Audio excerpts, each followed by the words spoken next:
akidah. Kekuatan akidah menimbulkan keberanian dan ketegasan. Tapi tidak cukup hanya bekalnya kekuatan akidah. Seorang muslim juga harus melatih kekuatan ibadah. Ibadahnya juga harus baik. Karena kekuatan ibadah ini nanti akan menimbulkan kesabaran. Ya, jadi kita bukan cuma butuh orang yang berani dan tegas, tapi juga butuh orang yang sabar. Sabar itu munculnya karena kekuatan ibadah, gitu. Ya, lihat, misalnya kita ibadah baca Quran. Bagaimana kita mengusahakan 1 bulan khatam, setiap hari 1 juz, itu sabar. Lembar per lembar kita baca, sabar, berlatih kesabaran. Puasa, bagaimana menunggu datangnya waktu berbuka, sabar, berlatih kesabaran. Sholat malam, bangun malam, menyelesaikan rokaat demi rokaat, itu melatih kesabaran. Zikir, doa. Jadi kalau orang Islam malas ibadah, pasti sulit jadi orang sabar. Padahal ini sangat dibutuhkan. Bukan cuma butuh keberanian, bukan cuma butuh ketegasan, butuh sabar. Karena memperjuangkan agama Allah ini panjang sekali jalannya. Sehingga nggak gerabak-gerubuk, nggak nabrak sana nabrak sini, sabar. Ini betul-betul dibutuhkan di dalam kehidupan kaum muslimin. Sabar dalam menjalankan syariat, baik syariat yang ringan maupun yang berat. Jangan milih-milih. Apapun yang diperintahkan komandan, apapun yang diperintahkan amir, sabar. Lihat, gara-gara nggak sabar, fatal. Berapa banyak mujahid masuk neraka gara-gara nggak sabar? Bayangkan, mujahid, dia sudah bertempur di medan jihad, kritis di medan jihad, dalam keadaan kritis, masuk neraka gara-gara nggak sabar dengan lukanya. Dia tusuk dirinya dengan panah itu, dengan tombak, karena nggak sabar dengan luka. Maka Rasul bilang dia masuk neraka. Padahal sudah dekat sekali dengan surga. Berjihad di medan jihad, kritis di medan jihad, masuk neraka gara-gara nggak sabar. Coba perhatikan peristiwa perang Uhud. Umat Islam kacau balau kocar kacir karena tidak sabar. Rasul perintah, kalian harus di atas bukit, jangan turun. Apapun yang terjadi di bawah, sabar. Mereka nggak sabar. Karena di bawah sudah mulai berebut harta rampasan perang. Mereka takut nggak kebagian, nggak sabar, berantakan pasukan kaum muslimin. Orang kafir melakukan manuver dari belakang, habis pasukan itu. Gara-gara nggak sabar, fatal, perjuangan jadi berantakan. Ya, memang akidah itu membuat kita berani, semangat. Tapi kalau nggak sabar bahaya. Dia mau jihad, tapi nggak sabar, akhirnya ngerampok. Nah, jadi begitu. Bagaimana bisa begitu? Karena hawa nafsu pada dirinya, semangat tidak dibekali kesabaran, jadi begitu. Yang menghalalkan hal-hal yang bermasalah di dalam Islam dengan alasannya katanya ini fa'i. Fa'i itu terjadinya di medan tempur, ini medan dakwah. Bagaimana bisa kemudian berlaku fikih jihad? Di medan dakwah itu yang berlaku fikih dakwah. Ya, ini kan akhirnya jadi blunder, ya kan? Jadi blunder bagi umat Islam sendiri. Semangatnya jihad, tapi lihat jalannya. Bagaimana bisa kemudian kok merampok dan seterusnya? Itu nggak sabar seperti itu. Ya. Kita lihat ayatnya di dalam surat 47 ayat ke-31 surat Muhammad, "Walanabluwannakum", sungguh betul-betul kalian akan kami uji. Kalian itu pasti akan kami uji. Hatta na'lamal mujahidin minkum wassabirin. Sampai Allah tahu siapa yang mau berjihad dan siapa yang mau sabar. Jadi yang dibutuhkan bukan cuma orang yang mau jihad, tapi sabar dalam urusan jihad. Sabar. Rasulullah itu udah dilemparin kotoran, dicaci maki, para sahabat disiksa, tapi sabar, belum waktunya. Jangan gegabah begitu. Padahal Rasul itu sudah didesak-desak oleh para sahabat semenjak di Mekah. Ya Rasulullah, kenapa kita tidak balas ya Rasulullah? Rasul bilang sabar, belum turun perintah dari Allah. Jadi kalau umat Islam sudah akidahnya lemah, sabarnya lemah, mau berjuang pakai apa coba? Sudah nggak punya kesabaran, ya kita semua marah, kita semua tidak suka melihat kemaksiatan, kesyirikan, iyalah. Tapi kan tidak berarti main asal tabrak sana tabrak sini. Harus ada langkah-langkah yang baik, yang tersusun, yang sistemik, yang harus kita kerjakan dengan baik. Karena kebatilan yang kita hadapi juga sistemik. Ya, jadi kalau kita pelajari sejarah, para jamaah sekalian, Rasulullah itu berjihad itu ketika sudah berada di Madinah. Setelah 13 tahun Rasulullah dakwah, Rasulullah hijrah ke Madinah, 11 tahun para jamaah sekalian, 11 tahun Rasulullah berada di Madinah, tidak kurang 70 sekian kali bertempur. Perhatikan, itu tidak terputus. Jadi tidak tidak timbul tenggelam begitu, tidak. 11 tahun itu konstan, berjihad terus, nggak putus-putus. Itu kan artinya persiapannya luar biasa, bisa sampai begitu, dan akhirnya Islam betul-betul menang dan tegak. Tidak sporadis, gitu. Tapi konsisten Rasulullah berjihad ketika di Madinah itu terus 70 sekian kali sampai melakukan pertempuran selama 11 tahun. Akhirnya betul-betul takluk itu. Dan itu betul-betul butuh kesabaran. Karena selama 13 tahun di Mekah dicaci maki, dihujat, disakiti, para sahabat disiksa, ada yang dibunuh. Rasulullah sabar gitu.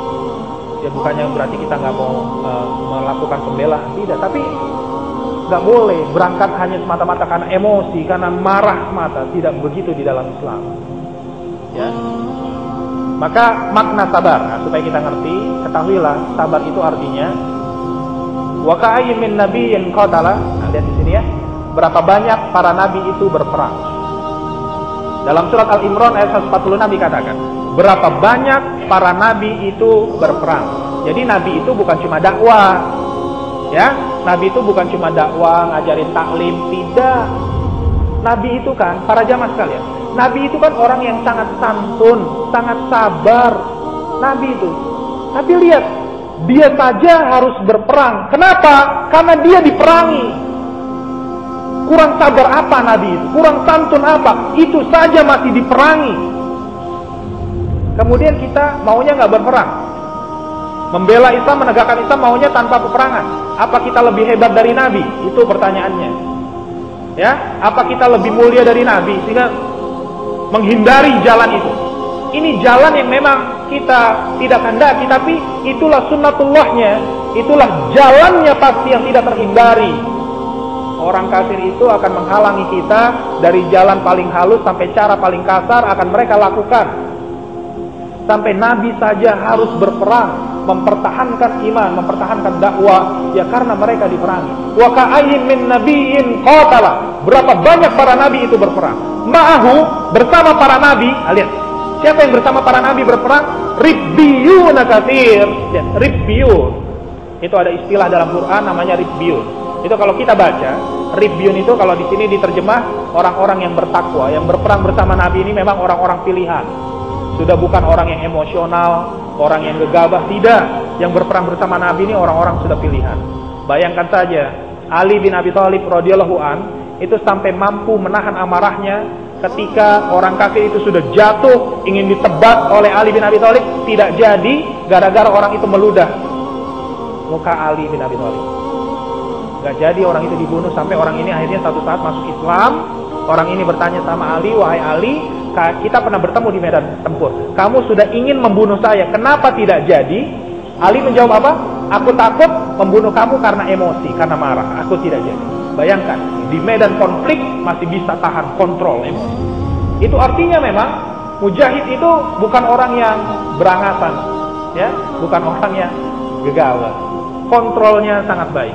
Jadi dusta, itu hadis yang mengatakan kita baru pulang dari jihad kecil menuju jihad besar, yaitu jihad lawan hawa nafsu, itu hadis dusta, itu bukan hadis. Silakan dicek. Itu kabar bohong. Hadis palsu, bukan lagi hadis dhaif, bukan lagi hadis lemah, itu hadis palsu.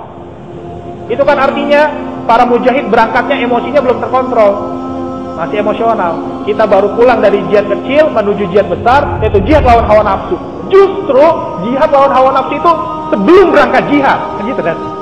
Supaya tidak gegabah, supaya di medan jihad tuh nggak ngerusak, nggak semaunya. Justru harus menahan amarah tuh di awal.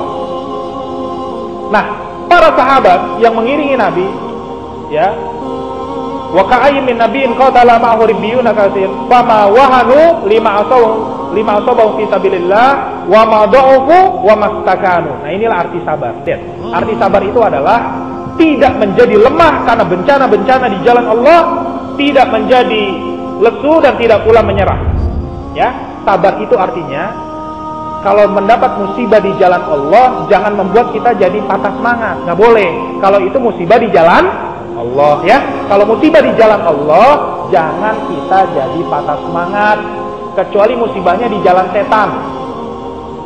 Apa misalnya musibah di jalan setan? Korupsi misalnya, iyalah bikin kita lemah. Kita maksiat, narkoba, nah itu lemah kita. Tapi kalau musibah di jalan Allah, dapat ujian gara-gara menegakkan kebenaran, jangan jadi lemah. Jangan jadi takut, jangan menyerah. Lihat, itulah sabar. Wallahu yuhibbus sabirin. Allah cinta dengan orang yang sabar. Itulah sabar. Ya, sabar itu tidak jadi patah semangat, tidak jadi takut dan tidak menyerah. Harus sabar. Jangan mudah patah semangat. Ya, jangan jadi takut. Jangan menyerah. Gak bisa jalan ini, jalan yang lain. Gak bisa jalan ini, jalan lagi yang lain. Terus harus banyak gayanya, harus banyak jurusnya. Jangan cuma satu jurus, nanti kerepotan kita. Ya. Dan orang yang tidak sabar itu sasaran empuk setan. Setan senang sekali sama orang yang gak sabar itu. Ya. Itu sasaran empuk setan. Di dalam surat ketiga ayat 120 dijelaskan. Wa in asabathum hasanatun tasukhum, ya wa in asabathum musibah yafrahu biha. Wa in tasbiru wa tattaqu la yadurrukum kaiduhum shay'a. Nah, ini sifat orang kafir, sifat orang munafik. Kalau kamu dapat kebaikan, mereka tidak suka, ya. Kalau kamu dapat kemenangan, kejayaan, mereka nggak suka. Tapi kalau kamu dapat kesusahan, mereka senang melihat orang Islam jadi susah. Dan Allah katakan, wa in tasbiru wa tattaqu, kalau kamu sabar, kalau kamu takwa, la yadurrukum kaiduhum syai'a, tipu daya mereka tidak akan mengenai kamu. Karena memang yang selalu mereka lakukan itu melakukan kait. Kait itu tipu daya. Mereka selalu membuat makar-makar, jebakan-jebakan. Makar-makar ini tidak akan berpengaruh kepada kalian kalau kalian sabar, kalau kalian takwa. Sabar, jangan gegabah. Maka makar-makar itu tidak akan mengenai kamu. Sabar dan takwa. Takwa itu kan artinya cermat, teliti. Sabar dan cermat. Itu yang dibutuhkan. Nah, faktanya apa? Faktanya umat Islam hari ini tidak sabar, tidak cermat, akidahnya juga lemah. Ya makanya Islam di bawah, ya. Islam dalam posisi dizalimi, terhina hari ini karena umat Islamnya, karakternya tidak sejalan dengan nilai-nilai Islam. Inilah yang terus harus kita bangun. Ini proses para jamaah sekalian. Orang tidak mungkin langsung tiba-tiba sabar, tidak. Itu proses.